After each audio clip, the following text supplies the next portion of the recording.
My brother's wife slapped me at the christening. "Stay away from my family, you addict!" Everyone gasped, but no one defended me. I'd been sober for 3 years. Then my sponsor stepped out of the crowd. He was a federal judge. He looked at her and said 9 words that changed everything. The slap echoed through the church hall like a gunshot. My sister-in-law Rachel's hand connected with my face so hard my vision blurred. The christening guests went silent. 70 people frozen with champagne flutes and cake plates. "Stay away from my family, you addict," Rachel hissed. Her perfectly manicured nails dug into my arm. "You're not welcome here." My cheek burned. The room spun. I'd been sober for 3 years, 1,095 days. I attended meetings twice a week. I had a sponsor. I had a life. But Rachel still saw the person I used to be. My brother Marcus stood behind her, eyes on the floor. My mother looked away. My father studied his shoes. Nobody said a word. "Rachel, I'm sober," I managed. My voice shook. "I've been clean for a liar." She grabbed my purse and dumped it on the white tablecloth lipstick, keys, wallet, receipts scattered everywhere. "Let's see what you're really carrying." People gasped. Some pulled out phones. My hands trembled as I tried to gather my things. A tube of mascara rolled onto the floor. "Nothing?" Rachel's voice dripped with disappointment. "You probably left your stash in the car. That's what addicts do. They lie." I'd worked so hard. 3 years of therapy, 3 years of rebuilding trust, 3 years of showing up to every family event sober, on time, present. None of it mattered. Marcus finally spoke. "Babe, maybe we should—" "Don't." Rachel pointed at him. "She nearly destroyed this family. She stole from us. She chose drugs over her own nephew's first birthday." That was true. All of it. I'd stolen $200 from Marcus's wallet for pills. I'd missed my nephew's party because I was passed out in a motel room. But that was 3 years ago. "I've apologized," I said quietly. "I've made amends. I go to meetings. I have a sponsor. I'm trying. Trying isn't enough."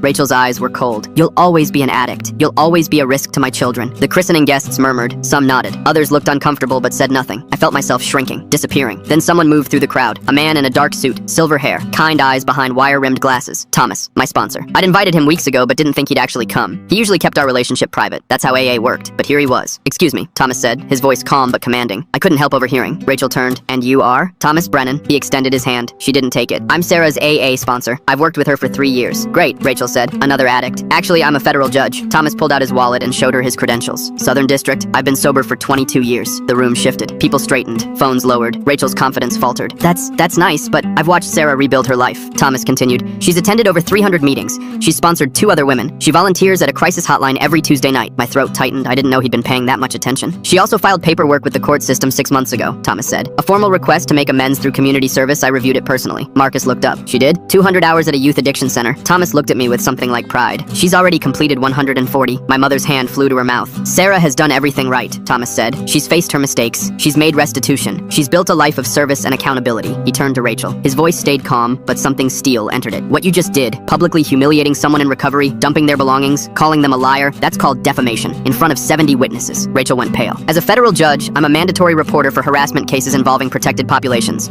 People in recovery are protected under the Americans with Disabilities Act." Thomas pulled out his phone. "I've just documented this incident. If Sarah chooses to press charges, I'll provide a sworn statement as a witness." The room was dead silent. "You have 9 words to say to her," Thomas said, looking directly at Rachel. His voice dropped to something quiet and dangerous, "and I suggest you choose them very carefully." Full story on the channel linked below.